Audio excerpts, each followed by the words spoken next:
हे प्राण स्वरूप, दुख नाशक, सुख स्वरूप, श्रेष्ठ तेजस्वी, पाप नाशक, देव स्वरूप परमात्मा, हम आपको अपने अंतःकरण में धारण करते हैं। आप हमारी बुद्धि को सन्मार्ग की तरफ प्रेरित करें। सभी को नमस्ते। आज कृष्ण जन्माष्टमी है, तो इसलिए बहुत से लोग आज नए जुड़े हुए हैं।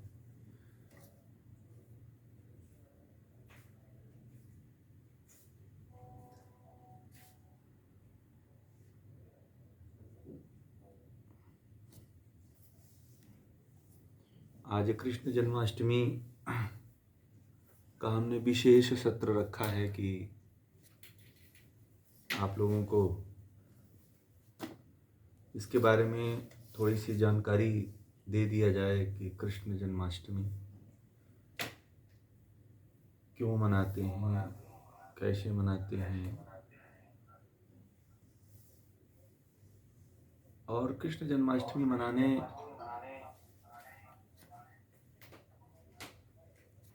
से पहले हमें बहुत अच्छी तरह से जान लेना चाहिए कि भगवान श्री कृष्ण की और भगवान राम की पूजा अब तक होती है, इसका कारण क्या है। और उन्होंने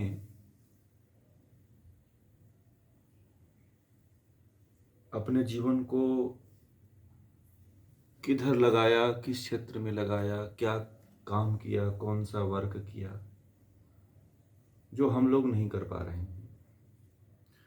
आज हम कुछ ऐसे ही विषयों पर चर्चा करेंगे। आज बहुत से लोग नहीं जुड़ पाएंगे, इसलिए हम क्लास नहीं रखे हैं कि शायद उस दिन बोले थे आप लोग कि जो है क्लास नहीं रहेगा, नहीं तो मैं स्वर विज्ञान और उसकी क्लास लेता। तो प्रणाम जी, धन्यवाद धन्यवाद जी, प्रणाम प्रणाम, धन्यवाद धन्यवाद, प्रणाम प्रणाम,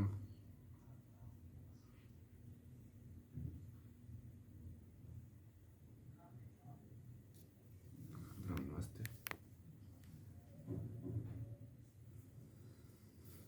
नमस्ते नमस्ते, धन्यवाद धन्यवाद, सभी को धन्यवाद है, आभार है। तो हम लोग थोड़ा सा उस महापुरुष के बारे में बात करेंगे। हम लोग तो उस कोटि के नहीं हैं, भगवान श्री कृष्ण के कोटि के, परंतु उनकी हमें चर्चा करनी चाहिए कि भगवान श्री कृष्ण का जीवन क्या था, कैसा था। जो हम लोग पढ़ते हैं और जो हमें कथाओं में, भागवत पुराण में या अन्य जगह पे आपको जो गुरु हैं वो लोग जो बताते हैं, उससे भिन्न कुछ भगवान श्री कृष्ण का जीवन था। भगवान श्री कृष्ण का जब जन्म होता है तो हम लोग चलेंगे जहाँ से भगवान श्री कृष्ण का प्रादुर्भाव होता है, प्राकट्य होता है। तो आप देखिए, जब भगवान श्री कृष्ण का जन्म होता है तो जन्म के समय से ही जो है उन्होंने दुष्टों, आताताइयों का, पापियों का विनाश करना शुरू कर दिया था। और कहते हैं कि पुराणों में ऐसा लिखा हुआ है कि गर्भ में थे तब भी कुछ राक्षसों को मारे थे, गर्भ से निकलने के बाद भी राक्षसों को मारे थे। यानी कि 10 साल तक, करीब 9 साल तक मथुरा में रहे थे। वृंदावन मथुरा में जो भी उनका रहना हुआ, वो करीब 9 महीना, 9 साल कुछ वर्ष ही वहाँ बिताए थे, ऐसा लोग कहते हैं। बाकी का फिर वह मथुरा से भगवान श्री कृष्ण चले गए संदीपनी आश्रम में,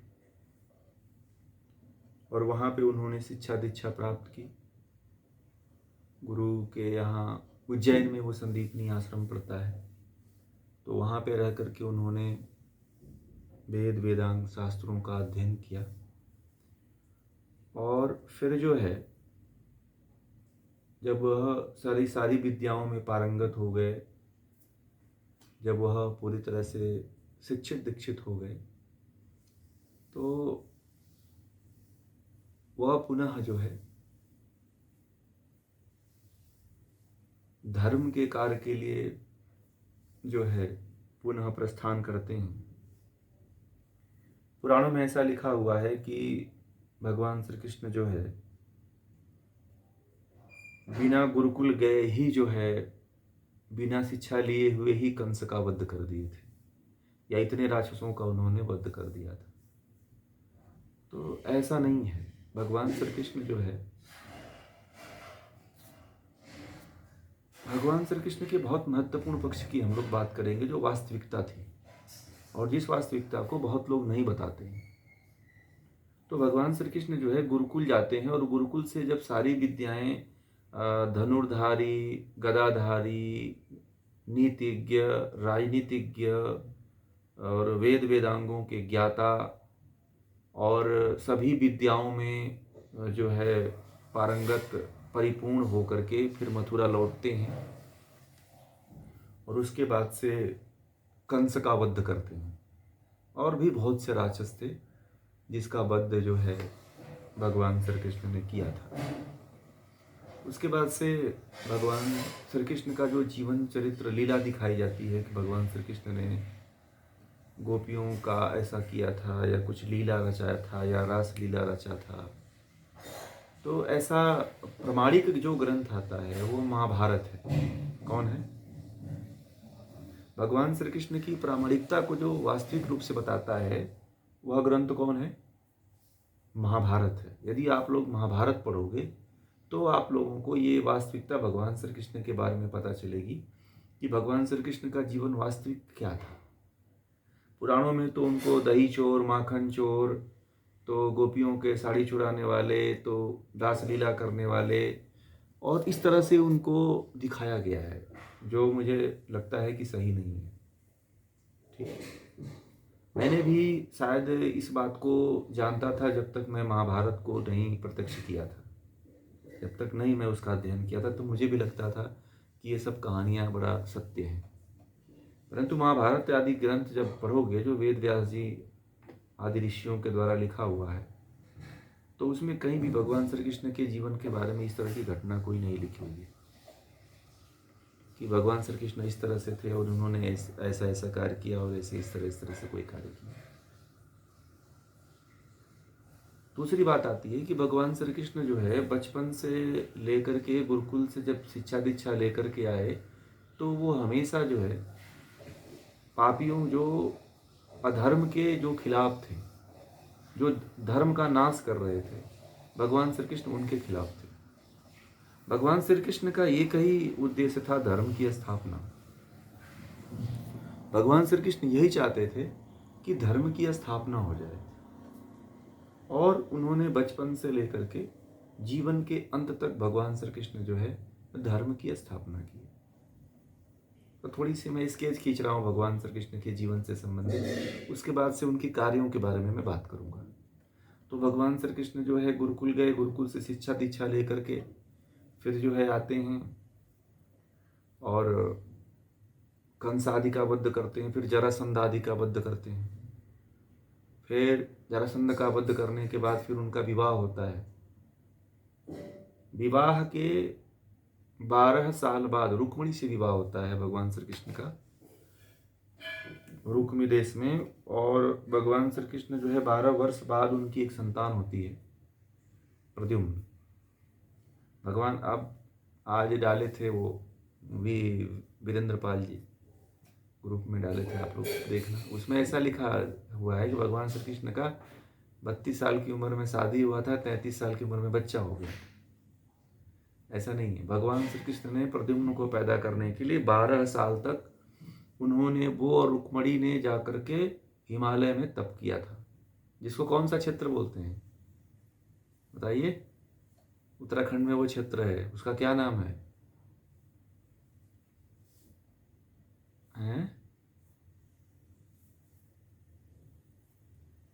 अरे बद्रीनाथ केदारनाथ जाते हैं कि नहीं आप लोग? कौन सी जगह है जहाँ पे भगवान श्री कृष्ण ने तप किया था जा करके? बताइए। आप बताइए, केदारनाथ है कि बद्रीनाथ है, ये बताइए।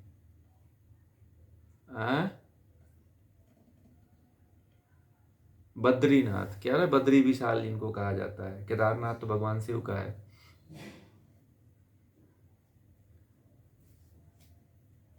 हाँ, तो भगवान जो है, भगवान कृष्ण और माँ रुक्मणी जो है, जा करके वहाँ पे 12 साल तक तपस्या किए थे। कितने साल तक?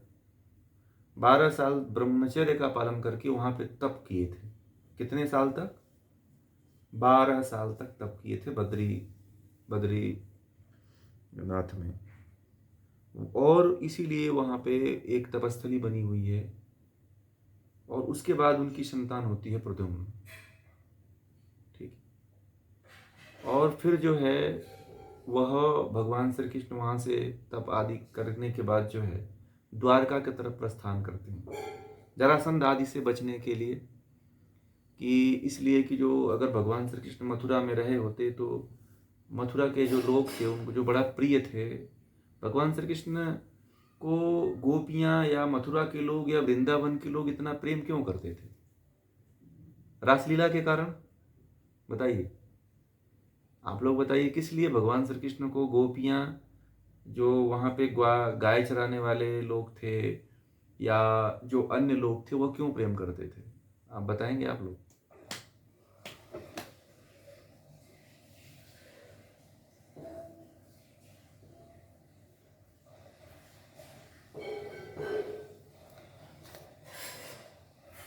हाँ, भगवान श्री कृष्ण क्या करते थे कि अगर, अब कंस क्या था कि कंस जो है टैक्स वसूलता था। किसका? सबके घी और दूध को वह मथुरा मंगवाता था। ठीक है। और नंद बाबा जो थे वो उसके प्रमुख थे।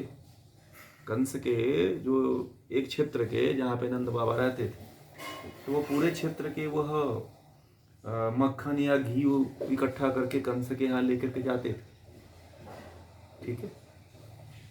तो अब भगवान श्री कृष्ण ने ये अत्याचार देखा तो इसको बंद करवाया।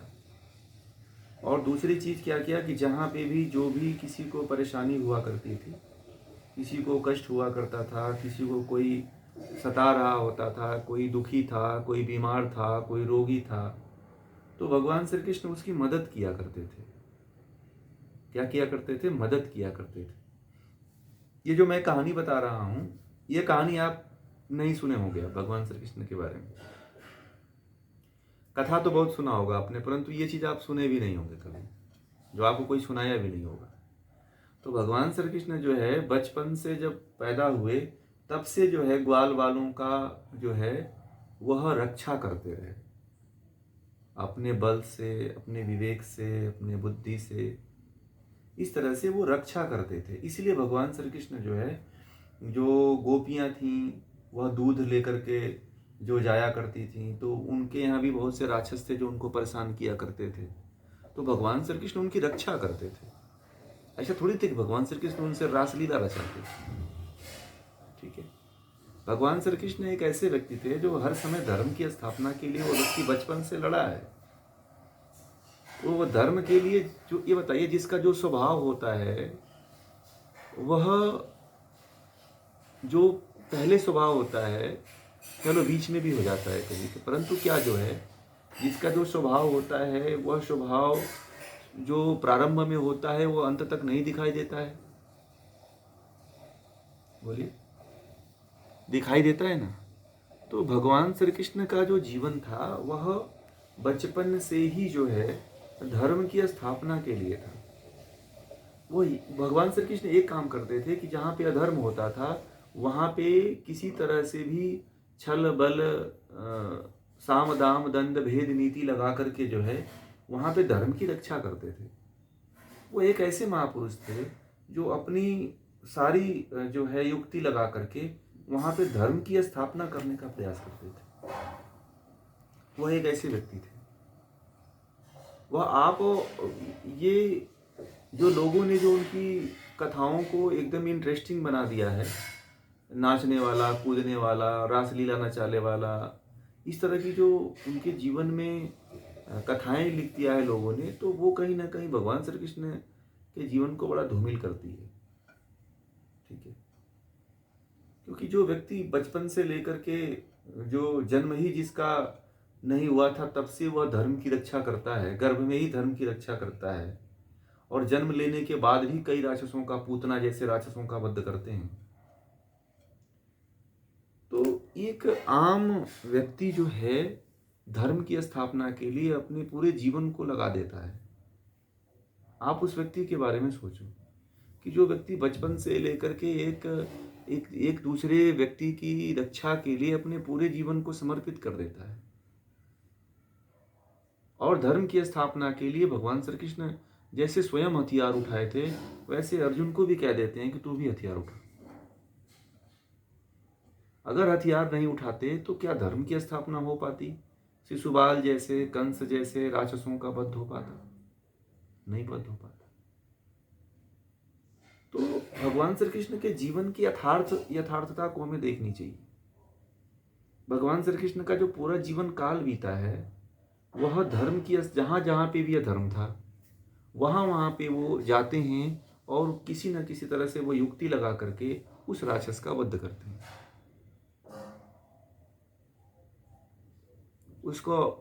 उसको सेना के द्वारा, अपने द्वारा मिल करके उसको मारते हैं। यदि यह मर गया तो शायद धर्म की स्थापना हो जाएगी, और धर्म की स्थापना किए भी थे। वह शुरू से अंत तक जो है धर्म की स्थापना में ही लगे रहे। जब तक उनकी मृत्यु होती है तब तक जो है वह, और सबसे बड़ी उपलब्धि तो उनके जीवन में यही रही। माइक बंद करिए तुषार जी। तो भगवान श्री कृष्ण अपने जीवन में आप देखो वह ऐसे ऐसे जो है युक्ति लगा करके, जरासंध जैसे, शिशुपाल जैसे और भी बहुत से राक्षस थे जिनकी अभी हम गिनती नहीं कर सकते हमें। तो इस तरह से उन्होंने धर्म की स्थापना के लिए, उस समय बहुत अधर्म था। जब भगवान श्री कृष्ण का जन्म हुआ था तो उस समय बहुत अधर्म था, बहुत अन्याय था, बहुत पाप था। आप लोगों के अंदर ये आत्मग्लानि होती है कि काश हम भगवान श्री कृष्ण वाले काल में जन्म लिया होता। ठीक है? तो राक्षस और देवता दोनों होते हैं, किसी भी काल में चले जाओ, उस हर काल में राक्षस और दानव दोनों होते हैं। समझ रहे हैं? तो उस समय भी राक्षस और दानव थे। जी बोलिए। हैं?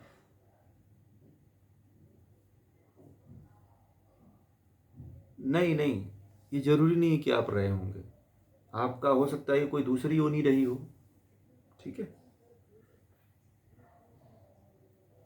तो कुछ लोग ऐसा कल्पना करते हैं कि काश मैं भगवान श्री कृष्ण के काल में जन्म ले लिया होता। तो ऐसा नहीं, उस समय भी परिस्थितियां थी, परंतु भगवान श्री कृष्ण ने अपने पूरे जीवन काल में यही काम किया। परंतु इस बात को कोई जोर देकर के नहीं कहता है कि भगवान श्री कृष्ण ने जो कार्य किया उस कार्य को पुनः से भारत में उसी कार्य की आवश्यकता है। भारत को बचाना है तो भगवान श्री कृष्ण और भगवान राम के जीवन चरित्र को, जो जीवन चरित्र की जो वास्तविकता है उसको बतानी चाहिए। भगवान श्री कृष्ण ने धर्म की स्थापना के लिए अपने परिवार तक को नहीं छोड़ा। शिशुपाल कौन था? जरासंध कौन था? ये सब उनके रिलेटिव, सारे रिश्तेदार ही थे। कौरव भी क्या थे, पांडव भी क्या थे, सब उनके रिलेटिव ही तो थे। बोलिए, थे कि नहीं थे? हाँ,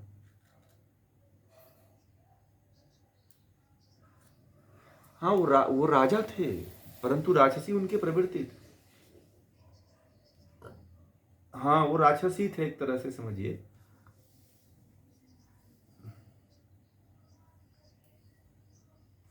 राक्षस का मतलब ये होता है कि जैसे मान लीजिए कि आप हैं, आपका कोई भाई है। ठीक है? जैसे मान लीजिए कि कौरव थे ना, कौरव। तो कौरव में कौरव कितने भाई थे? 100 भाई थे। तो 100 में दुर्योधन ही सबसे वो था। और पांडव देखिए, पांडव बहुत अच्छे निकले। और वहीं दुर्योधन देखिए, अपने चाचा, वही तो था ना, अब उनके अर्जुन के चाचा का ही लड़का था ना, तो वो क्या निकल गया? राक्षस निकल गया। तो जो गलत दिशा में जाता है, जो अधर्म करता है, जो पाप करता है, जो अन्याय करता है, उसी को राक्षस कह दिया जाता है। राक्षस का मतलब कि कोई प्रेत योनि नहीं, भूत नहीं कोई, हम और आप में से ही कोई अधर्म का काम करेगा तो वही राक्षस है। ठीक है, ठीक है। हाँ, जैसे बहुत से लोग बोल देते हैं ना, कोई गलत काम करता है तो उसको कह देते हैं अरे राक्षस है ये तो, नहीं बोल देते हैं? बोलते हैं ना कि ये तो राक्षस हो गया है पूरा ये। तो उस समय वो राक्षस थे, जो है शिशुपाल था। और जो है आप देख लो, ये कौरव थे, तो कौरव भी तो उनके रिलेशन में आते थे भगवान श्री कृष्ण के। तो आप देखो, पूरा उन्होंने अपने परिवार को ही नहीं छोड़ा, और सबसे ज्यादा उनके परिवार में ही अधर्मी थे। उन्होंने चुन चुन के मारा और मरवाया, किसी को छोड़ा नहीं। भगवान श्री कृष्ण ने दुनिया का एक ऐसे व्यक्ति थे जो सबसे पहला प्रयोग धर्म को स्थापित करने के लिए अपने परिवार को ही विनाश के कगार पे ले गए, किसी को नहीं छोड़ा, सबका नाश किया, क्योंकि सबसे बड़े आतताई अत्याचारी वही थे। कंस भी तो उनका रिलेशन में था, कंस तो उनका मामा था, है ना? कंस क्या था? कंस तो उनका मामा था, है? देवकी उनकी कंस की बहन थी, सगी बहन थी, ऐसा भी नहीं कि कोई कहीं और से पैदा हो गए, सगी बहन थी। और अपने सगी बहन का ही जो है उसने 7 बच्चों को मार दिया। तो इस तरह के व्यक्ति को आप क्या कहोगे? राक्षसी तो कहेंगे ना। तो मैं ये कह रहा था कि भगवान श्री कृष्ण ने जो अपने जीवन में कार्य किया, वो यदि कार्य नहीं हुआ होता तो शिशुपाल, जरासंध और पता नहीं कितने कितने राक्षसों का वध किए भगवान श्री कृष्ण, वो होता क्या? नहीं होता। और इनको मारना इसीलिए आवश्यक था, इनको मारना इसीलिए जरूरी था कि यदि ये नहीं मरेंगे तो अधर्म बढ़ेगा। और देखिए, सबसे बड़ा तो अधर्म था, कौरव थे। भगवान श्री कृष्ण जो है जानकर के महाभारत युद्ध को चाहते, भगवान श्री कृष्ण तो रोक भी सकते थे, और नहीं चाहते तो वह करा भी दिए, चाहे तो करा दिए, नहीं चाहते तो नहीं भी होता। परंतु इसीलिए भगवान श्री कृष्ण को दुनिया का सबसे बड़ा नीतिज्ञ कहा गया है। भगवान श्री कृष्ण ऐसे व्यक्ति हैं कि सबसे बड़े नीतिज्ञ हुए महाभारत काल में। उनके जैसा नीतिज्ञ कोई था ही नहीं, नीति चलाने वाला, राजनीतिक जिसको बोलते हैं। उन्होंने राजनीति के द्वारा जो है जितने राक्षस थे, जो अधर्म के रास्ते पे थे, जो अधर्म का पालन किया करते थे, जो अधर्म का साथ दिया जिन्होंने, उनको किसी को नहीं छोड़ा। यहाँ तक कि भीष्म पितामह को भी नहीं छोड़ा, यहाँ तक कि द्रोणाचार्य को भी नहीं छोड़ा, यहाँ तक कि कृपाचार्य को भी नहीं छोड़ा, जो बहुत बड़े विद्वान और प्रकांड जो है ज्ञाता थे वो लोग। क्यों नहीं छोड़ा? कि इतना बड़ा ज्ञाता होने के बाद भी महाभारत में उन लोगों ने कौरवों का साथ दिया। किसका? दुर्योधन का साथ दिया। इसीलिए भगवान श्री कृष्ण जो है अर्जुन को महाभारत में सबसे पहले किसको मरवाते हैं? भीष्म पितामह। भीष्म पितामह उस समय के सबसे बड़े धार्मिक और सबसे बड़े ज्ञानी और सबसे बड़े बुजुर्ग व्यक्ति थे।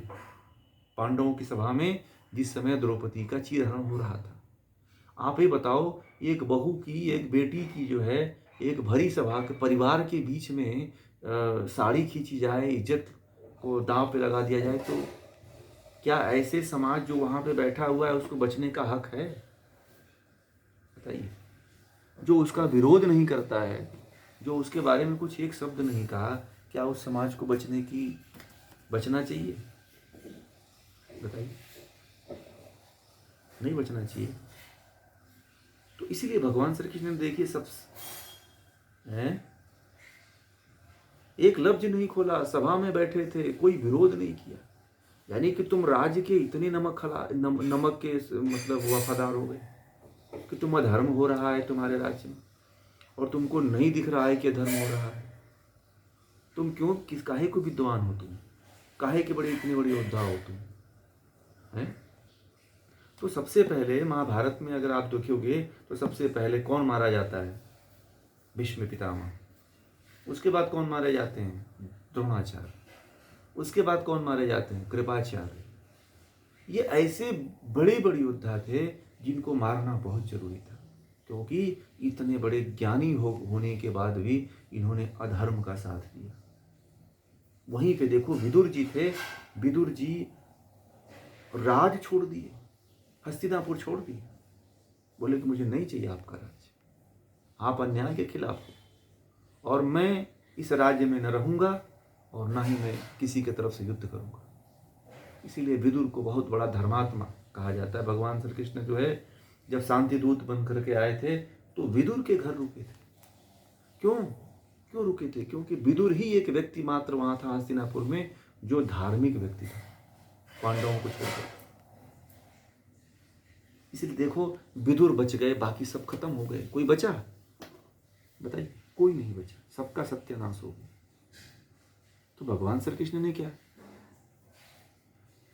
धृतराष्ट्र इसलिए बच गए कि वह व्यक्ति जो है स्वार्थी था, स्वार्थ उसके अंदर बहुत बड़ा था, पुत्र मोह बहुत था, अपनत्व की भावना बहुत थी और उसको अपनत्व के कारण जो उसको पुत्र मोह था, जो है परिवारवाद जो उसके अंदर था, इसी के कारण जो है वह घुट घुट करके मरा। चाहते भगवान श्री कृष्ण तो उसको मार सकते थे, परंतु उसको घुट घुट करके मरना बहुत जरूरी था। वो मरना बहुत आसान है, जो एक तीर लगी, एक बंदूक लगी और मर गया, वो तो बहुत आसान मौत, उसमें तो कोई कष्ट ही नहीं। आप ये सोचो कि जिसके 100 पुत्र हों और उसके सामने उन 100 पुत्रों का वध कर दो तो उस व्यक्ति के ऊपर क्या गुजरेगी? बताओ, उस व्यक्ति के ऊपर क्या गुजरेगी? तो इससे बड़ा मरना क्या हो सकता है? इससे बड़ी मृत्यु क्या हो सकती है? बताइए, इससे बड़ी कोई मृत्यु हो सकती है क्या? बताइए आप लोग। हाँ, ये तो रोज का मरना हुआ, ये तड़प तड़प करके मर गया। तो इससे बड़ा मृत्यु क्या हो सकती है? भगवान श्री कृष्ण ने तो सबसे बड़ी मृत्यु उसी को दिया था, धृतराष्ट्र को ही दिया था। तो मुझे जहां तक लगता है कि जब धार्मिक व्यक्ति अधार्मिक हो जाता है तो वहां पे धर्मयुद्ध और होनी चाहिए। चाहे कितना भी धर्मात्मा हो, उसके सामने यदि गलत कार्य हो रहा है, और सबसे बड़ी बात है कि तुम्हारे परिवार के बीच में, तुम परिवार के बीच में बैठे हुए हो और वहां पे गलत हो रहा है और तुम गलत का साथ दे रहे हो, तुम किस मोह में पड़े हुए हो? किस राज्य की तुमको लालसा है? किस धन की लालसा तुमको है? विदुर मंत्री थे, विदुर को कोई लालच नहीं था। विदुर क्या किए? घर छोड़ दिए, बोले कि मुझे नहीं चाहिए आपका राजपाट, मैं जा रहा हूं यहां से। आप एक तरफ विदुर को ले लो, एक तरफ जो है द्रोणाचार्य, कृपाचार्य और भीष्म पितामह को ले लो। भाई दुर्योधन और कौरव तो थे ही गिरे हुए, उनको तो धर्म से कोई मतलब ही नहीं था। परंतु जो धार्मिक व्यक्ति जब अधार्मिक का साथ देने लगता है तब धर्म का बचना बड़ा मुश्किल हो जाता है। आज हमारे देश में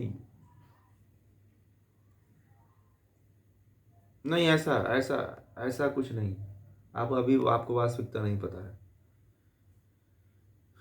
आप अपने चाहे बेटा कितना भी बुरा हो ना, ठीक है, गांधारी क्यों नहीं, गांधारी ने पाप का साथ दिया। पता है आपको गांधारी कितना गलत कार्य की थी?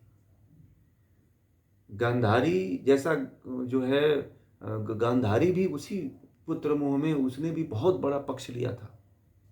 आपको पता है, दुर्योधन को कहा था कि तुम मेरे सामने आ जाना, नंगे होकर के आ जाना, बदन करके, अगर मैं तुम्हें आंखों से देख ली तो तुम पत्थर हो जाओगे, तुम्हें कोई मार ही नहीं पाएगा, वज्र हो जाओ। परंतु दुर्योधन तो निरा मूर्ख ठहरा। उसने क्या किया कि अपने जो है नीचे वाले पार्ट पे, जंघा पे जो है उसने केले का पत्ता लपेट लिया और माँ के सामने चला गया। बाकी उसका शरीर पूरा वज्र हो गया और बाकी शरीर जो है वैसे के वैसे रह गया। गांधारी ने कहा, बेटा तुमने बहुत बड़ी भूल कर दी। ठीक है।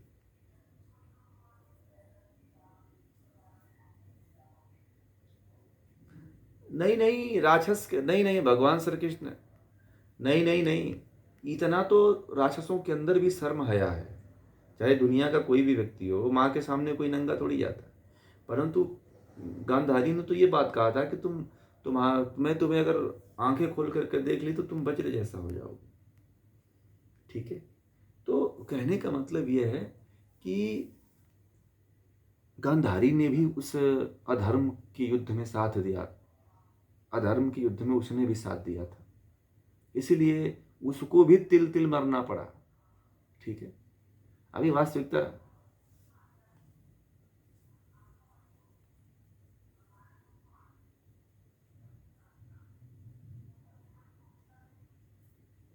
हाँ, एक मूर्खता ये भी है, बहुत बड़ी, बहुत अच्छी बात कहा आपने। एक मूर्खता तो ये भी है कि तुम कौन सा धर्म निभा रही थी कि तुम्हारा पति अंधा है तो तुमने अपने आंखों पे पट्टी बांध ली। तो इसका मतलब तो यही है कि तुम धर्म का पूरा जो पुरजोर समर्थन करना चाहती थी, है ना।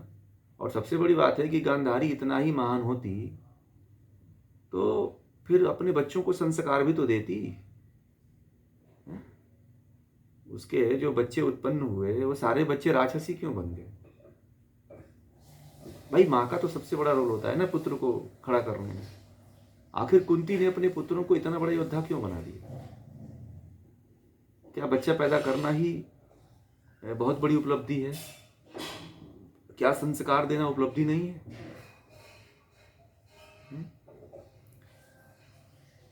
नहीं तो सबसे बड़ी बात है कि एक रानी और एक राजा जो है, जब राजा और रानी के पद पे जब व्यक्ति पहुंच जाता है तो वह यही सोचता है कि जो है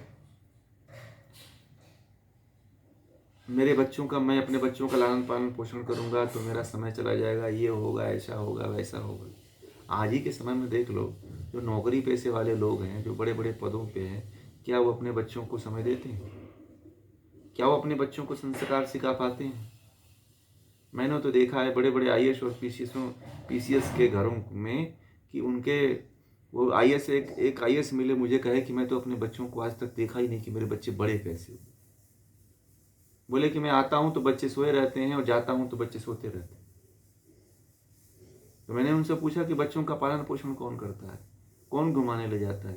तो बोलते हैं कि बच्चों का लालन पोषण माँ करती है और घुमाने के लिए, उनको खिलाने के लिए, यहाँ वहाँ ले जाने के लिए ड्राइवर करता है।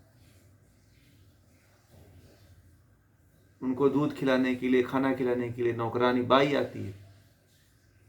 ऐसा जीवन है। कभी बाप का संस्कार नहीं मिला, माँ का संस्कार नहीं मिला, माँ ऑफिस चली जाती है, नौकरानी रख देती है कि इसको दूध खिला देना, खाना खिला देना, पानी पिला देना। तो क्या इससे संस्कार मिलेगा? परंतु कुंती का क्या था? कुंती कुंती का एक सबसे बड़ा प्लस पॉइंट ये था कि बचपन से लेकर के जब तक पांडव बड़े नहीं और बड़े होने तक जो है पांडवों के साथ रही कि उनका संस्कार न खराब हो, और इसीलिए वो धर्म की लड़ाई लड़े। भगवान श्री कृष्ण से प्रेरित थे। कुंती भगवान श्री कृष्ण से प्रेरित थी। कुंती भगवान श्री कृष्ण को बहुत मानते थे, भगवान श्री कृष्ण के विचारों को, ज्ञान को बड़ा वह सम्मान करती थी और उनके सिद्धांतों पे वो चलती थी। उनकी बातों को वो अपने जीवन में उतारती थी और यही चीज अपने बच्चों में उसने उतारा। अब अपने बच्चों को वही संस्कार दिया कुंती ने। इसीलिए वो संस्कार जब उनमें देखे भगवान श्री कृष्ण तो उनके साथ हो गए, और वही संस्कार कौरवों में नहीं थे, इसलिए भगवान श्री कृष्ण कौरवों का साथ नहीं दिए। अब एक बात और आती है भगवान श्री कृष्ण के जीवन में कि भगवान श्री कृष्ण ने 16,308 रानियों से शादी किया। कितनी? ये पूरा का पूरा गलत है। ठीक है। भगवान श्री कृष्ण की जो मुख्य पत्नी थी वो रुक्मिणी थी। ठीक है। परंतु ऐसे बढ़ा चढ़ा करके लिखा हुआ है कि सत्यभामा थी, जामवंती थी, और भी कई नारियों का नाम आता है। वैसे कुछ लोग कहते हैं कि 3 मुख्य थी, कुछ लोग कहते हैं कि 8 मुख्य थी, परंतु उसमें से सबसे जो मुख्य स्त्री थी वह रुक्मिणी थी। बाकी श्री कृष्ण ने, भगवान श्री कृष्ण ने सबको एक विकट परिस्थिति के कारण जो है उनको बस एक आश्रय दिया हुआ था। ठीक है, एक आश्रय दिया हुआ था कि जैसे वो भगवान श्री कृष्ण का एक काम ये था कि कोई राक्षस किसी को उठा के लेके जाता तो उसको बचाते थे भगवान श्री कृष्ण। कोई चोर है, कोई गुंडा है, कोई राक्षस है, किसी लड़की को उठा के लेके जा रहा है तो भगवान श्री कृष्ण बचा लेते हैं। अब उस समय जो बचा लेता था तो उस समय ऐसा धर्म था कि बस भाई तुम्ही को रखना पड़ेगा। अब ऐसा नहीं है कि घर वाले उसको रख लेते थे, नहीं रखते थे। तो ऐसी समस्या थी तो भगवान श्री कृष्ण क्या करते थे, बोले कि चलो अब मैं बचाया हूं तो अब तुम्हारा पालन पोषण भी करूंगा। और यही 16,000 जो स्त्रियां थी जो वो एक राक्षस के कैद में थी। अब उसको भगवान श्री कृष्ण ने उस राक्षस को मार करके 16,000 लड़कियों को, स्त्रियों को उन्होंने बरी किया, उनके चंगुल से हटाया। और भगवान श्री कृष्ण ने अब देखे कि इनको तो इनका कोई है ही नहीं, तो भगवान श्री कृष्ण ने उनको जो है अपने राज्य में ला करके उनको संरक्षण दिया। तो लोगों ने कह दिया कि भगवान श्री कृष्ण की ये सब पत्नियां हैं। और बड़े मजे की बात बता दूं कि भागवत पुराण में तो ऐसा लिखा हुआ है भगवान श्री कृष्ण के बारे में कि प्रत्येक रानी से भगवान श्री कृष्ण के 10-10 संतानें थी। ठीक है, तो वही बात है कि जो 16,000 रानियां हैं, तो वो बताइए वो व्यक्ति जीवन भर भोगी किया होगा। फिर तो राक्षस को मारा नहीं होगा, फिर महाभारत जैसा युद्ध नहीं करवाया होगा, फिर इतना बड़ा काम नहीं किया होगा, धर्म की स्थापना नहीं किया होगा, फिर उसने जो है गीता जैसे ग्रंथ को उपदेश नहीं दिया होगा। तो लोगों ने पता नहीं वास्तविकता को छोड़ करके अवास्तविकता को ज्यादा पकड़ लिया लोगों ने। किसी महापुरुष को यदि बेकार करना है, किसी महापुरुष को यदि बदनाम करना है तो लोग ऐसे ही कर देते। वास्तविकता कुछ और होती है, लोगों के सामने कुछ और बताया जाता है। आप ये बताओ, जो जीवन भर किसी को, जीवन भर हर एक स्त्री को, हर एक पुरुष को, हर एक असहाय को, हर एक दीन दुखी व्यक्ति को जो बचाया हो, इसने जीवन भर सहायता किया हो, क्या वह व्यक्ति कभी इस तरह का हो सकता है? नहीं हो सकता है ना, नहीं हो सकता है। भगवान श्री कृष्ण को तो बचपन में ही देख लो, माँ का, माँ जो मूल माँ थी, उनकी वास्तविक माँ थी, उससे उनको बेटी नहीं हुई। उनकी माँ और पिता दोनों जेल में थे। वो कंस का वध करते हैं, तब उसके बाद उनके माता पिता उनके साथ में आते हैं, तब तक यशोदा जी उनका पालन पोषण करती हैं। तो जिस व्यक्ति के जीवन में देखो कि बचपन से ही उथल पुथल है, बचपन से ही कोई अस्थायित्व नहीं है। भगवान श्री कृष्ण के जीवन को आप लोग उठा के देखोगे तो कहोगे कि भगवान श्री कृष्ण का जीवन बड़ा अच्छा था। कितने लोग मानते हैं कि भगवान श्री कृष्ण बड़े ऐसे से जीवन जीते थे? बताइए, भगवान श्री कृष्ण ऐसे से जीवन जिए? हाँ देवेंद्र जी, आप मानते हैं?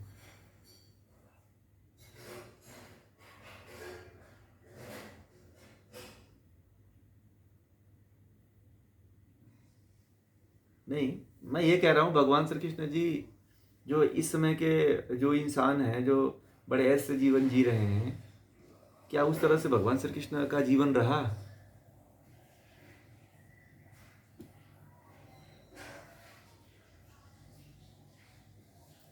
जो भी महापुरुष जन्म लिया है उस महापुरुष का जीवन आपसे ज्यादा विकट परिस्थिति थी। भगवान श्री कृष्ण का जीवन ऐसा था, बहुत कष्ट था। भगवान श्री कृष्ण का जीवन ऐसा रहा कि उनको हर समय राक्षसों से सामना करना पड़ता था। चैन से सोना मुश्किल था, एक जगह पे रहना मुश्किल था, हर क्षण जो है, हर क्षण चौकन्ना रहना पड़ता था। हर क्षण जो है देखते उनके ऊपर युद्ध हुआ करते, उनके राज्य के ऊपर, उनके लोगों के ऊपर। हाँ, बचपन से हिट लिस्ट पे थे कि भाई इसको मारना है। पता है, उसको पहले राक्षसी भगवान श्री कृष्ण भी जन्म ही नहीं लिए थे, तब तक मारने के पीछे लगे हुए थे। जन्म से पहले ही मारने, और जन्म लेने के बाद भी मारने का प्लान चल रहा था। आप समझो अगर आपके पीछे एक गुंडा पीछे लग जाए तो आप लोग क्या करोगे? आप लोग इतना डर जाते हो, इतना भयभीत हो जाते हो कि पता नहीं, बहुत मतलब शौक में चले जाते हो, कोमा में चले जाते हो। और वह व्यक्ति तो निडर होकर के हर क्षण युद्ध करता रहा। तो कुछ लोगों को लगता है कि भगवान श्री कृष्ण का जीवन तो बड़ा मज़ेदार था। अरे मज़ा वाला दिखाया जाता है, उनके जीवन के वास्तविक स्वरूप को बताया ही नहीं जाता। बड़े मज़े की बात है। भगवान श्री कृष्ण ने जो परिस्थितियों में अपने जीवन को जिया, जिन कष्टों को उन्होंने झेला, जिन दुखों को उन्होंने झेल करके और धर्म की स्थापना किया, ये कोई नहीं देख पाता है इस चीज़ को।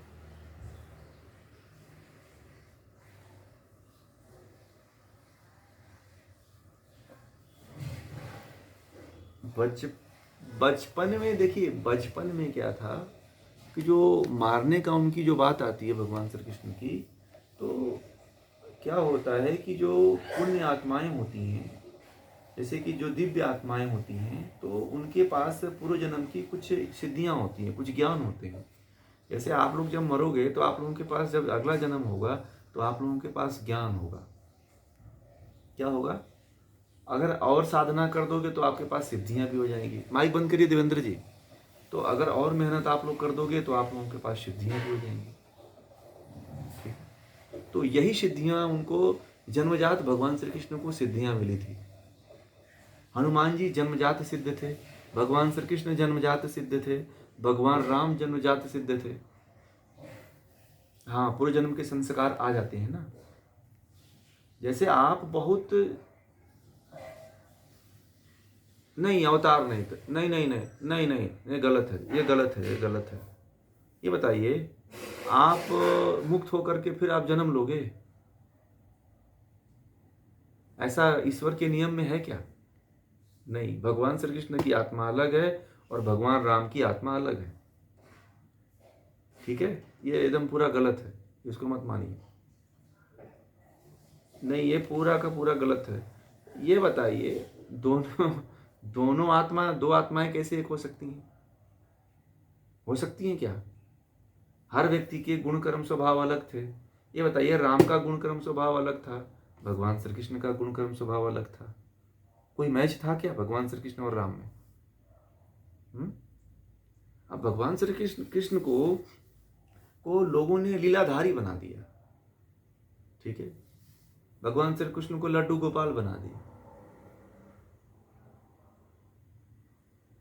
भगवान श्री कृष्ण को जो है मंदिर का एक आकर्षक मूर्ति बना दिया। भगवान श्री कृष्ण के वास्तविक स्वरूप को ये लोग क्यों नहीं बताते हैं? मैं तो कथाकारों से कह चाहता हूँ कि कथाकार जितने लोग हैं, वो लोग जो है भगवान श्री कृष्ण की वास्तविक कथा कहें। भगवान श्री कृष्ण यदि की वास्तविक कथा यदि कह दिया जाए तो हर घर में कृष्ण जन्म ले लेगा। हर घर में कृष्ण की आवश्यकता है, हर घर में कृष्ण उत्पन्न हो जाएगा, राम उत्पन्न हो जाएगा और धर्म की स्थापना के लिए युद्ध करेगा, लड़ेगा वो। आज बताओ, आप लोगों में से कितने लोगों के बच्चे धर्म की स्थापना के लिए बात करते हैं? नहीं, वो क्या करते हैं? आप और हमारे घर के बच्चे क्या सोचते हैं कि मुझे तो सिंगर बनना है, पॉप सिंगर बनना है।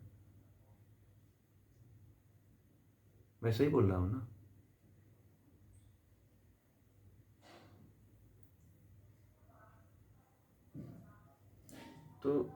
तो मैंने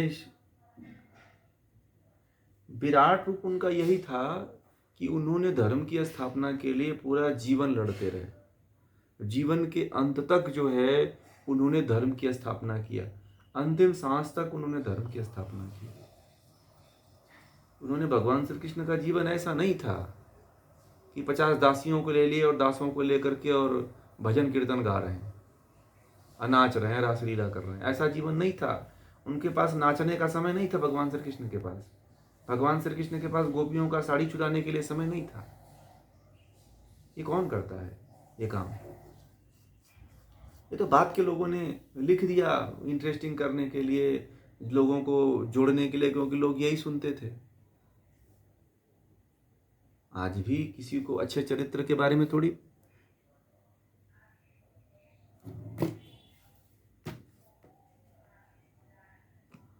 अरे राधा श्री, आज राधा कृष्ण बना।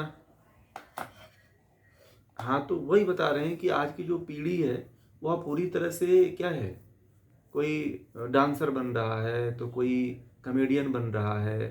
पहले के समय में इनको क्या कहा, भांट कहा जाता था। क्या कहा जाता था पहले के समय में? नर्तकी, नर्तक जो जो लोगों को मनोरंजन किया करते थे उनको भांट आदि के नाम से संबोधित किया जाता था, और इनकी कोई विशेष वैल्यू थोड़ी हुआ करती थी।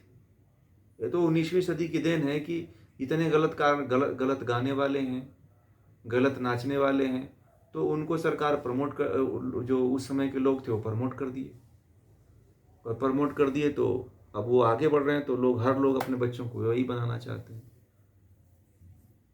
सबसे बड़ी समस्या तो यही है कि कोई अपने, और सबसे बड़ी बात है कि किसी को कृष्ण की कहानी पता ही नहीं है।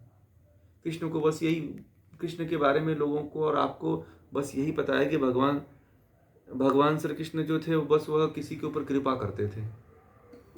अब भगवान श्री कृष्ण ने कृपा थोड़ी की है भाई किसी के ऊपर। भगवान श्री कृष्ण अपने हाथ में तलवार लेकर के लड़ाई लड़े।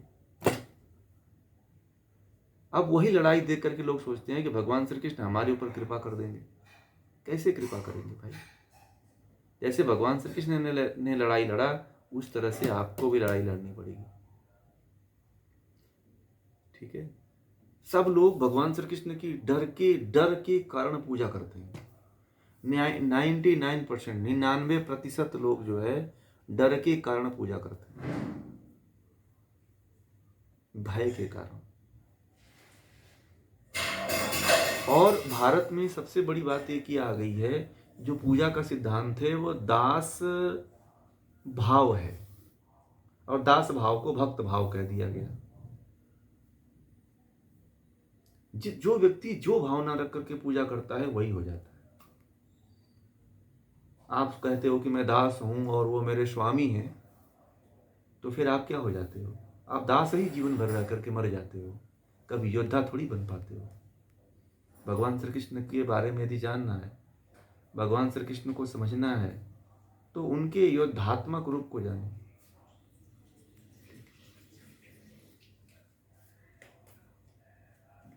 अरे ये नवधा भक्ति जो लिखी गई है ना, ये भी बहुत बहुत पुराना ग्रंथ नहीं है ये।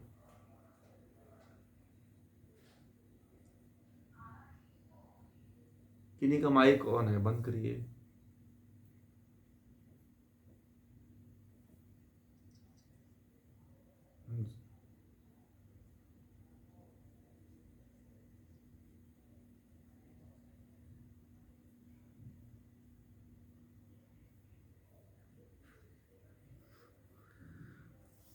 देखिए, हमारे हिंदू धर्म में जब किसी को जलाया जाता है ना, ठीक है, तो देखिए, पुरुष का पुरुष शरीर का जो पुरुष का जो शरीर होता है, वह, उसमें पुरुष के शरीर में सीना वाला भाग जो होता है वो चौड़ा होता है। ठीक है? और स्त्री के शरीर का जो भाग होता है वो कमर वाला भाग, ठीक है, वह चौड़ा होता है। ठीक है? तो हमारे यहाँ जितने भी लाशें जलाई, आप लाश जलाए हैं कभी? किसी को जलाते हुए देखे या जलाए हैं आज तक किसी को, मरे हुए व्यक्ति को? आपने देखा है कि जब पुरुष जलता है तो उसका ये चेस्ट वाला भाग है ना, और जो उसके यहाँ की मसल्स होती हैं वो जलती नहीं है। तो उसको क्या किया जाता है कि उसको जल में और नदी में बहा दिया जाता है। ठीक है? ऐसी मैंने देखा है, मेरे अपने दादा के यहाँ, अपने माँ के यहाँ, मैंने बहुत से लोगों को देखा है। तो इस तरह की एक प्रथा है अपने। नहीं नहीं, नहीं नहीं, है ऐसी प्रथा है।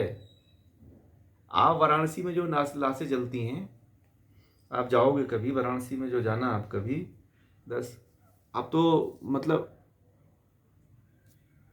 मणिकर्णिका है, हरिश्चंद्र घाट है, बहुत से घाट हैं, तो वहाँ पे घाट ही हैं।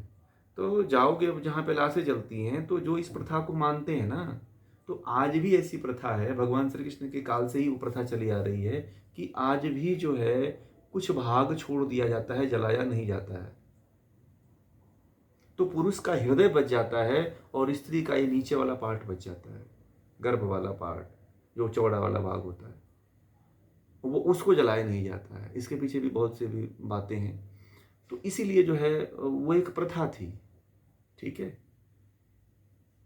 और वह उसको भगवान श्री कृष्ण के साथ भी इसी तरह की घटना कुछ घटित हुई है। तो ऐसा नहीं है कि पुरी के मंदिर में किसी का हृदय जो जिसके अंदर से आत्मा निकल जाए वो अब तक रही हो, ऐसा कुछ नहीं है। भगवान श्री कृष्ण एक मुक्त आत्मा थे और अब तक वो मोक्ष में होंगे, वो यहाँ पे नहीं होंगे वो आज। उन्होंने धर्म की स्थापना किया। अब जो व्यक्ति मुक्त होता है वह धर्म की स्थापना करके मुक्त हो जाता है। भगवान श्री कृष्ण ने सबसे बड़ी बात कहा कि सबसे पहले कहा ज्ञान योग। सांग गीता में जिन्होंने जो अपने जीवन को जिया, भगवान श्री कृष्ण ने तो सबसे पहले कहा कि ज्ञान योग, यानी कि सांख्य योग की बात कहा। पहले भगवान श्री कृष्ण कहे कि सांख्य योग को जान लो। उन्होंने कहा कि त्रैतवाद को जान लो। अब जितने लोग गीता पढ़ने वाले हैं उनको पता ही नहीं है सांख्य योग क्या है, ठीक है? सब लोग भटकते हैं। गीता पढ़ने वालों में करीब, मैं बता रहा हूँ, मैं जितने लोगों से मिला हूँ, मैं जितने लोगों से बात किया हूँ, बहुत दिनों से पढ़ते हैं, मैं कई पंथों से लोग मुझसे मिलते हैं, तो मैं पहले ही अध्याय पूछता हूँ भगवान श्री कृष्ण ने गीता में क्या बताया है। गीता का दूसरा अध्याय जिसने पढ़ लिया वो समझो कि करीब 50% जो है सांख्य योग पढ़ लिया। और सांख्य योग में क्या है? त्रैतवाद है, ठीक है? और जो त्रैतवाद को जान गया वो सब जान गया। उसके बाद ये इसी को ज्ञान योग कह देते हैं। ज्ञान योग के बाद है कर्म योग, जो यजुर्वेद का भाग है। तो जो अब वो कहते हैं कि ज्ञान जो प्राप्त कर लेता है वही कर्म करेगा। और कर्म कैसा होना चाहिए? निष्काम कर्म होना चाहिए, सकाम कर्म नहीं होना चाहिए। भगवान श्री कृष्ण ने सबसे बड़ा जो है उनका प्रयोग उनके जीवन में रहा ज्ञान, और दूसरा रहा कर्म, और उसके बाद कहा भक्ति। भक्ति किसकी कहा? उन्होंने अपनी भक्ति नहीं कहा है, लोगों ने गलत दिशा में लेके चले गए। भगवान श्री कृष्ण की बातों को तोड़ मरोड़ करके उल्टा सीधा लिख दिया गया। भगवान श्री कृष्ण ने कहा कि ईश्वर की उपासना करो, भक्ति करो। और सबसे बड़ी बात है कि कहते हैं कि शोक न कर, मेरी भक्ति में लग जा। तो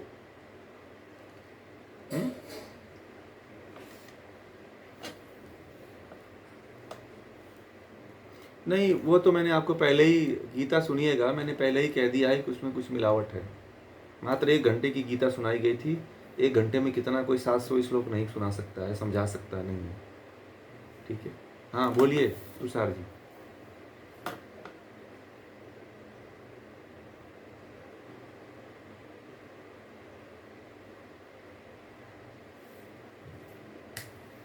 देखिए, एक बात यह होती है कि उस समय भगवान श्री कृष्ण का जब जन्म हो रहा था तो उस समय राक्षसों का बहुत बड़ा प्रकोप था, ठीक है? बहुत बड़ा प्रकोप था। और ऐसी मान्यता को लोगों ने अपने सिर बांध लिया कि इस तरह भगवान श्री कृष्ण का जागरण किया जाए तो भगवान श्री कृष्ण प्रकट होंगे और पुनः से हमारी रक्षा करेंगे। लोगों के मन में ये भाव जग गया। उस कहानी की वास्तविकता को नहीं पकड़े वो लोग भगवान अपने घर में अपने बच्चे को कृष्ण नहीं बनाना चाहते हैं। वो चाहते हैं कि वासुदेव का ही लड़का कृष्ण, यही जन्म आएगा और यही हमारे दुश्मनों से लड़ेगा। ये बताइए, कोई भी व्यक्ति को आप अपने आसपास देख लो, अपनी लड़ाई वो खुद नहीं लड़ना चाहता है। किससे चाहता है? कि कोई मुझे मिल जाए, मेरे पड़ोस वाला मेरा साथ दे दे तो वह लड़े, हम कम से कम सेफ बचे रहें, सेफ जोन में बचे रहें। अब जागरण करने का मतलब है कि ये तो बाद में आया है कि चलो भक्ति कर लो, जागरण किया, 12 बजे तक जागा जाता है, फिर जाग करके उनका गान किया जाता है। तो एक महापुरुष थे भगवान श्री कृष्ण, बहुत बड़े, उन्होंने धर्म की रक्षा के लिए भगवान श्री कृष्ण को, मैंने यही तो पूछता हूँ, बहुत से लोगों से मैंने पूछा कि भगवान श्री कृष्ण की पूजा क्यों होती है, तो लोग कहते हैं भगवान थे। अब आप लोगों में से भी बहुत से लोग, आप लोगों में से बहुत से लोग यही कहेंगे कि उनकी पूजा क्यों होती है। तो आप लोग सब में से यही बताओगे कि उनकी पूजा जो है भगवान थी इसलिए पूजा होती है, वह राम के अवतार थे इसलिए पूजा होती है। क्यों होती है बता सकते हैं आप लोग क्यों होती है?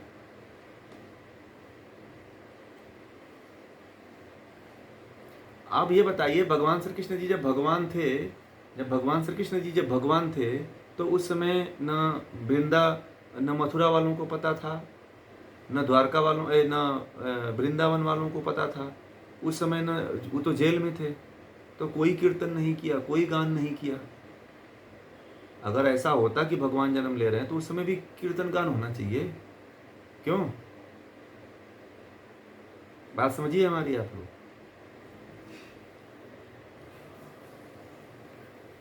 हाँ, उनकी पूजा तब होती है, जब किसी की भी पूजा तब होती है जब उसका गुण कर्म स्वभाव देखा जाता है।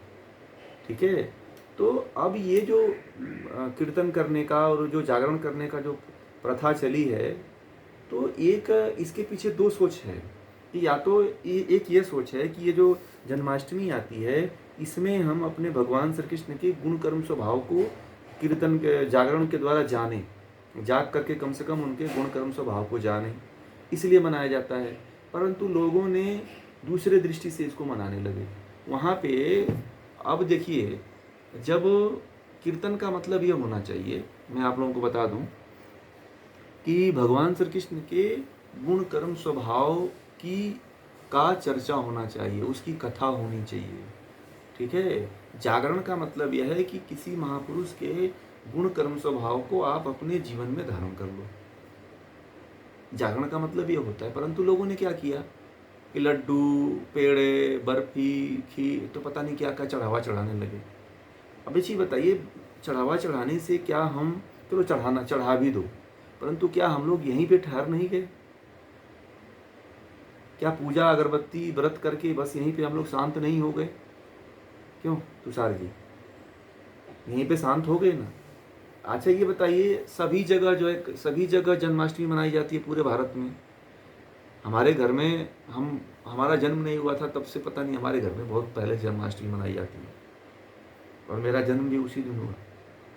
तो जन्माष्टमी जो मनाने की जो प्रथा जो चली आ रही है, इस प्रथा में कोई बहुत ज़्यादा सुधार अब तक नहीं हुआ है। नाचने गाने के अलावा कोई बहुत विशेष सुधार नहीं हुआ। और उस महान व्यक्ति के बारे में हम भी बहुत बड़े हुए तब तक मुझे नहीं पता था कि क्यों मनाया जाता है। हम बड़ा इसके चक्कर में पड़े रहते थे कि चलो उस दिन खाने के लिए कुछ मिलेगा, प्रसाद मिलेगी, उस दिन लोग गाएंगे नाचेंगे, तो देखते थे, बड़ा मज़ा आता था। तो बाद में पता चला कि आखिर भगवान श्री कृष्ण तो भगवान है, परंतु इसकी कथा तो हमें पता ही नहीं, ना घर में किसी को पता वास्तविक रूप से।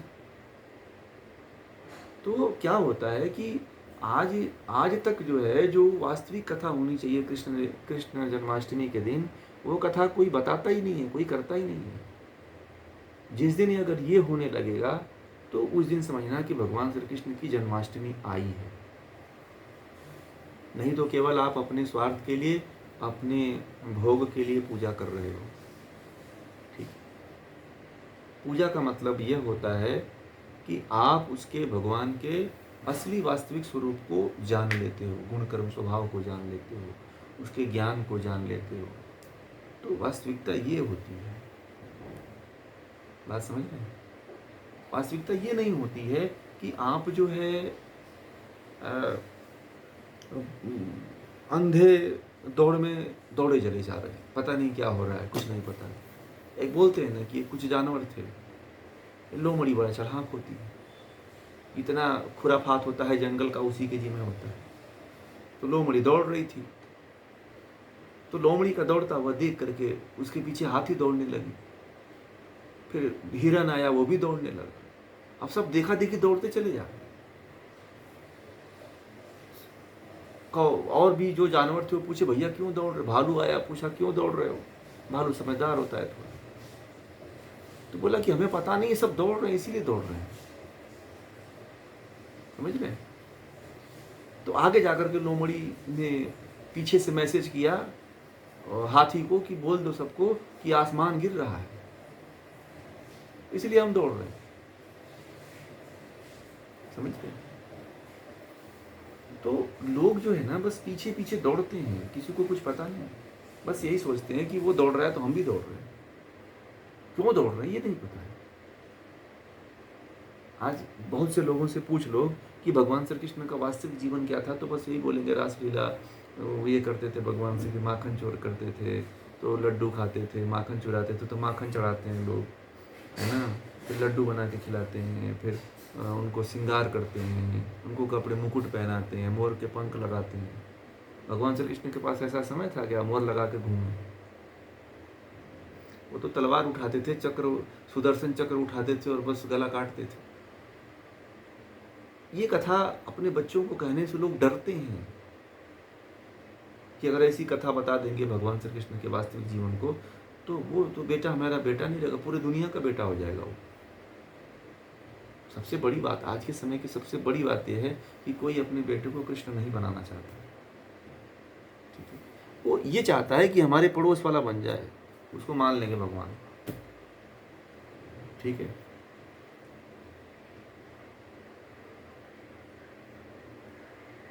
ये सब जो है ना, आलसी समाज की निशानी है। ठीक है, ये कहीं नहीं। सुदर्शन चक्र एक हथियार था। ठीक है, जो भगवान श्री कृष्ण के पास एक ऐसा धारदार हथियार था कि जिसको ऐसे चक्र चला, हाथ को घुमा करके ना, वो पहले वो विकसित था। पहले के जो योद्धा हुआ करते थे उस चक्र को चलाते थे, तो हाथ से घुमा करके ऐसे फेंकने की एक कला थी जिससे कि जाकर के व्यक्ति का कोई भी, चाहे गला, चाहे धड़, चाहे कोई भी अंग कट जाता था उससे। उसका एक खेल है। अभी ओलंपिक में वो खेल, मतलब उसको खेल के रूप में डेवलप कर दिया गया है। एक चक्री टाइप का होता है, उसको लोग फेंकते हैं, बहुत दूर तक फेंकते हैं।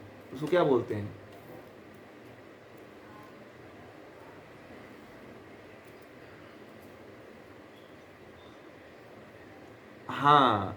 Disc throw. डिस्क थ्रो जो है सुदर्शन चक्र का बिगड़ा रूप है।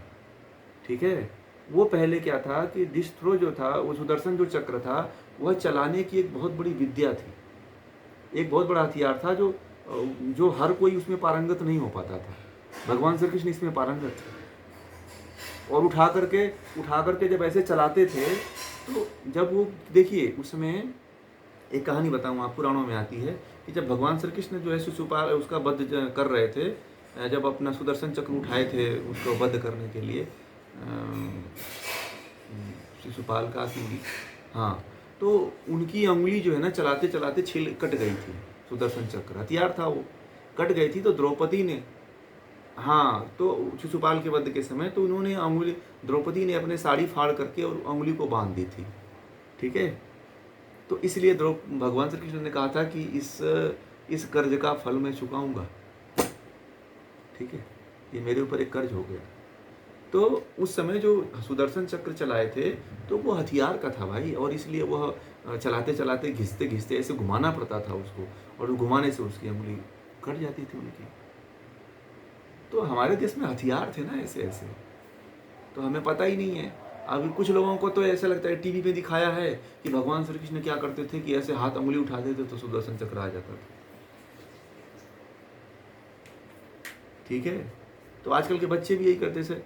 जैसे शक्तिमान क्या करता था, एक धारावाहिक आया था 80 के 90 के दशक में, हाँ, 80 के 90 के दशक में शक्तिमान एक धारावाहिक आया था। तो वो भी कूदता था तो कितने लोग मर गए उसके पीछे घूम घूम करके, हैं? छत से कूद जाता था, यहाँ से कूद जाता था, तो बच्चे कितने छत से गिर के मर गए, पता है आप लोगों को? तो ये सारी मतलब कि बातें हैं जो वास्तविकता से बहुत दूर है, जो दिखाया जाता है टीवी में, दिखा दिया जाता है कि भगवान श्री कृष्ण बैठे थे और उनके गुरुजी जो बहुत कम समय में ऐसे हाथ से एक दिव्य प्रकाश निकलता है, भगवान श्री कृष्ण के चेस्ट हृदय में जाता है और भगवान श्री कृष्ण को ज्ञान प्राप्त हो जाता है। ऐसा कुछ होता है क्या?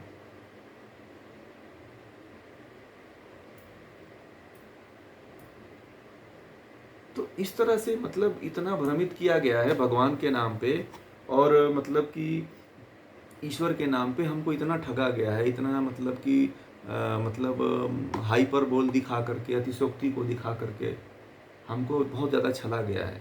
इसलिए तो बोलता हूँ, वास्तविकता को नहीं बताया गया है, नहीं सिखाया गया है, नहीं दिखाया गया है।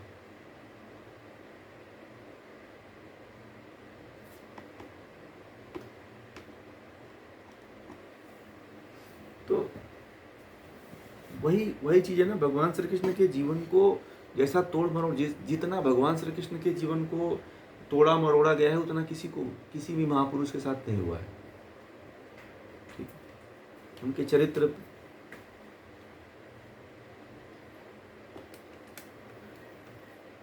तो मधुरता मधुरता इसलिए बताई गई। हाँ, ये बताइए, क्या यदि ऐसे नाचने वाले को, ऐसे गाने वाले को आप भगवान बना दोगे? आज के समय में ये बताइए, आज के समय में ये शाहरुख खान है, आमिर खान है, तो भगवान है क्या ये सब? अब वही तो, हाँ वही चीज है ना, वही चीज सब गलत बताया गया है। अब राधा जी के बारे में मैंने क्या बताऊं आपको? अभी बवाल बहुत दिन तक चला था। माइक बंद करिए।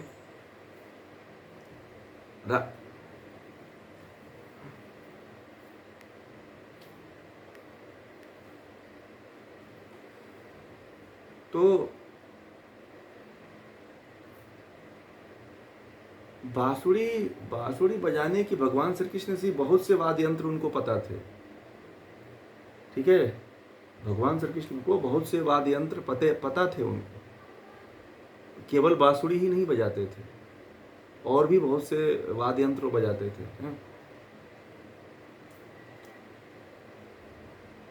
मेरा चालू,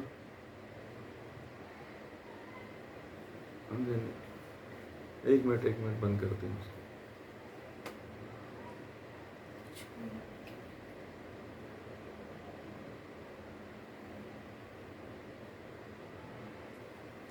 हो गया ना?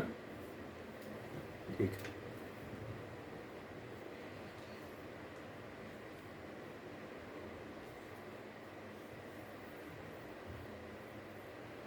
राधा है थी ही नहीं, राधा थी ही नहीं असल में। राधा कोई प्रेमिका थी ही नहीं। ठीक है, राधा क्या था असल में? वास्तविकता ये थी कि जो राधा थी वह यशोदा के भाई की पत्नी थी। असल में जो मामियाँ हुआ करती हैं ना, वो अपने भांजे को बड़ा प्रेम करती हैं, देखा होगा। ठीक है, तो कृष्ण ऐसे नटखट थे, इतने अच्छे स्वभाव के व्यक्ति थे कि उनसे बड़ा अच्छा प्रेम था। मतलब एक लगाव, वो लगाव प्रेम वाला लगाव नहीं, एक माँ और बेटे का एक तरह से कहो ना, माँ ही तो होगी ना फिर वो। अब उनकी मामी उनके लिए माँ ही तो होगी, क्यों? तो क्योंकि तो ऐसा संबंध था। और ये भी यही आता है कि जो है लिखा भी, ये भी लिखा हुआ आता है कि वह जो है कृष्ण की मामी ही थी, उनकी पत्नी नहीं थी। ये तो क्या हुआ कि किसी ने क्या किया कि पहले रुक्मणी की भगवान श्री कृष्ण के साथ में जो है ना, रुक्मणी की प्रतिमा थी, तो उनके बगल में किसी ने फोटो रख दिया, मूर्ति रख दिया ला करके राधा की। तो अब लोगों ने रुक्मणी की हटा करके राधा की पूजा करनी लोग शुरू कर दिए। ठीक है, अभी आप लोगों को ये, हाँ नहीं, वो सब वो गलत बताते हैं वो लोग। उन्होंने बहुत बेकार, बहुत विकृत कर दिया है, बहुत ज़्यादा विकृत कर दिया है इस चीज़ को। अब आपको बता दें कि उन्होंने पुराणों का प्रमाण देते हैं। ठीक है, महाभारत को नहीं मानते हैं वो लोग, पुराणों को प्रमाण देते हैं और कहते हैं कि फलाना पुराण में, इस पुराण में लिखा हुआ है कि राधा जो है कृष्ण की पत्नी थी। ठीक है, तो इस तरह से वो लोग प्रमाण, खुद उन्हीं का लिखा हुआ पुराण है, उसी में वो लोग प्रमाण लिख दिए, तो लिख करके प्रमाण देते हैं और लोगों को बताते हैं कि राधा। ठीक है, तो इस तरह से नहीं बताते हैं बहुत लोग, प्रेमिका बताते हैं।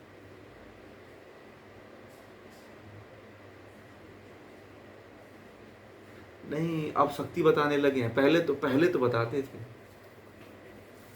पहले तो प्रेमिका बताते थे, अभी भी बताते हैं। बहुत से कथाकार हैं। आप देखिए, अब शक्ति की बात आ गई। नहीं, सुनिए,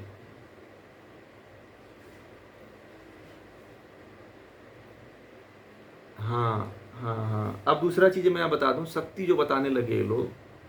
अब सुनिए मंजू जी, शक्ति बताने लगे तो शक्ति जो है प्रकृति का रूप होती है।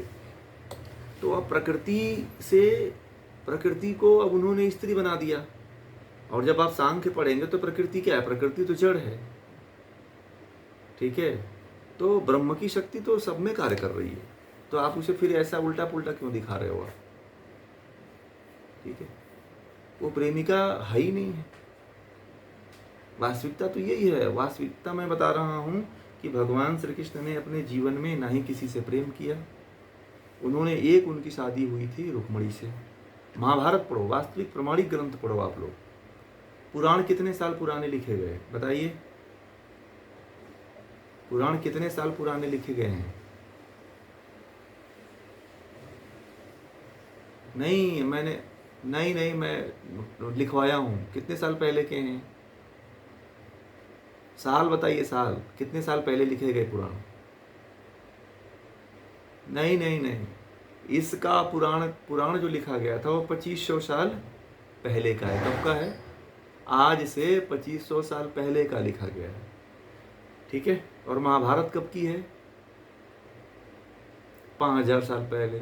तो ये बताइए आप लोग कि महाभारत सत्य है कि पुराण सत्य है? नहीं, बताइए आप लोग। महाभारत सत्य है।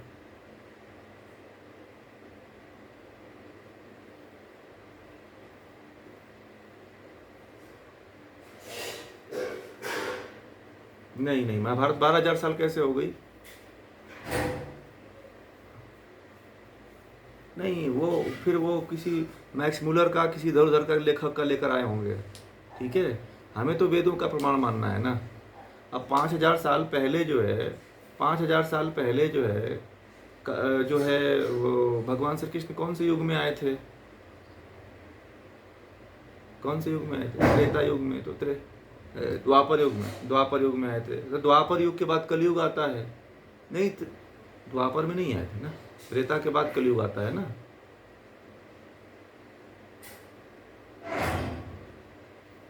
अच्छा, द्वापर, चलिए चलिए चलिए चलिए, द्वापर, द्वापर के बाद जो है भगवान श्री कृष्ण जो है अब कलयुग का कौन सा चरण चल रहा है? कलयुग अभी मात्र 5052 साल ही हुआ है कलयुग को। कितना? कलयुग, अभी कलयुग का प्रथम चरण ही चल रहा है अभी, उसमें भी 5000 साल, बस 5052 साल हुआ है बस। ठीक है, तो अभी कोई बहुत लंबी घटना नहीं है ये। इसी कारण भगवान श्री कृष्ण के कारण ही आज धर्म बचा हुआ है, नहीं तो वो भी नहीं बचता। बात समझ रहे हैं? तो अब क्या है कि पत्नी को हटा करके आप दूसरे को जोड़ देना या उचित है क्या? तो राधा के बारे में तो मैं बहुत नहीं बोलूँगा, आप लोग बहुत सुन चुके हैं, यदि डिबेट में भी सुन चुके हैं, और ये केवल एक झगड़ा वाली बात होती है, इसलिए इस पर बहुत ज़्यादा चर्चा नहीं करेंगे। अब दूसरी बात आती है कि भगवान श्री कृष्ण के जीवन से संबंधित, तो भगवान श्री कृष्ण का जो जीवन रहा एकदम निष्कलंक रहा है। ठीक है, उन्होंने कभी इस तरह का कोई कार्य नहीं किया है कि धर्म की स्थापना के लिए वो अपने आप को पूरे अपने परिवार से, अपने रिश्तेदार से, अपने समाज से अपने आप को पूरा अलग थलग कर लिए और जाकर के एकदम समुद्र के किनारे जाके बस गए।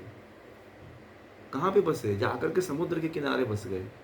और उस व्यक्ति ने अपने जीवन धर्म की स्थापना के लिए, यहाँ तक कि उनका पूरा कुल का, उनका पूरा वंश खत्म हो गया। क्या हुआ? भगवान श्री कृष्ण का कोई वंश बचा ही नहीं, सब खत्म हो गए, लड़के मर गए सब। और जिस व्यक्ति ने धर्म की स्थापना के लिए पूरा पूरा सब राक्षसों को मार करके वो समुद्र के किनारे चला गया और समुद्र में वो द्वारका डूब गई, मतलब उसने अपना अवशेष छोड़ा ही नहीं उस व्यक्ति ने। इसीलिए भगवान श्री कृष्ण महान है, इसलिए आज उनकी पूजा होती है। इसलिए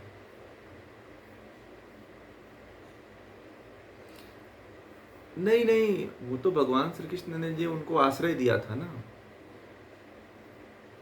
ठीक है, भगवान श्री कृष्ण ने उनको एक, भगवान श्री कृष्ण क्षत्रिय थे। ठीक है, और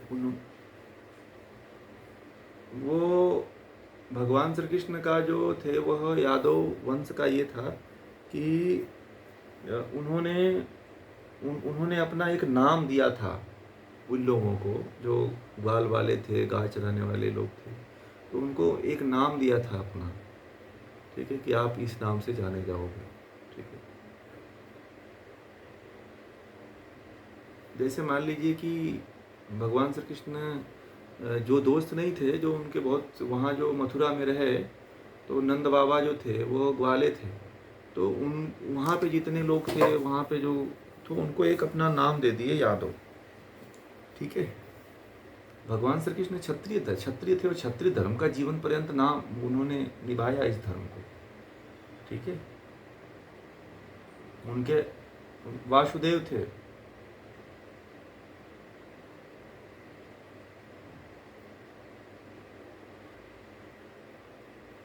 बुद्धि बुद्धि बुद्धि बुद्धिमत्ता थी, नीतिज्ञ थे, ज्ञानी थे, सब थे, योद्धा थे, लड़ाकू थे, और वह क्षत्रिय बन करके जीवन भर लड़ते रहे। ठीक है। क्षत्रिय धर्म का ही जीवन भर पालन करते और कराते रहे। भगवान राम भी सेम ऐसे ही किए उन्होंने। ठीक है। तो वही तो मैंने आप लोगों को आज कहा कि आज आप लोगों को वास्तविक कृष्ण की कथा,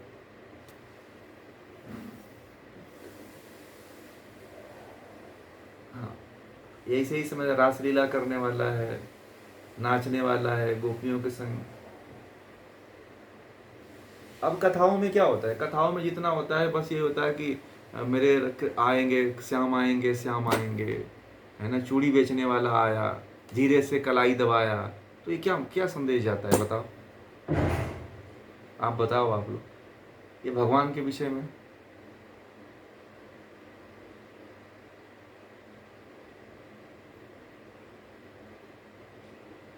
उन्होंने क्या बना दिया, पूरा एकदम अर्धनारी बना दिया उनको।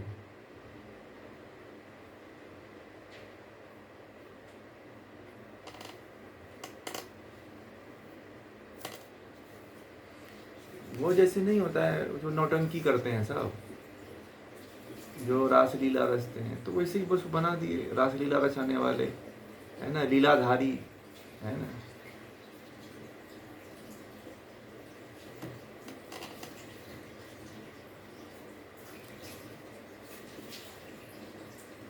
तो ये लोग थोड़ी उसको बात को फोकस करके बताते ही नहीं है ना। वो ये चाहते ही नहीं है। आप बता दूं कि कुछ लोग ऐसे हैं कि चाहते ही नहीं है कि भारत में दोबारा से कृष्ण कोई पैदा हो। लोग ये चाहते ही नहीं है कि दोबारा से कोई राम पैदा हो। ठीक है। ये लोग नहीं चाहते हैं, सबसे बड़ी समस्या ये है। अब वो लोग ये कहते हैं कि भगवान है, आप इनके बारे में कुछ नहीं बोलो, आप अपने भगवान के बारे में श्रद्धा रखो, प्रेम रखो, यही ईश्वर हैं, यही ब्रह्म है, यही तो आपको मुक्त करेंगे। फिर आप ललायित हो, भ्रमित हो जाते हो आप लोग।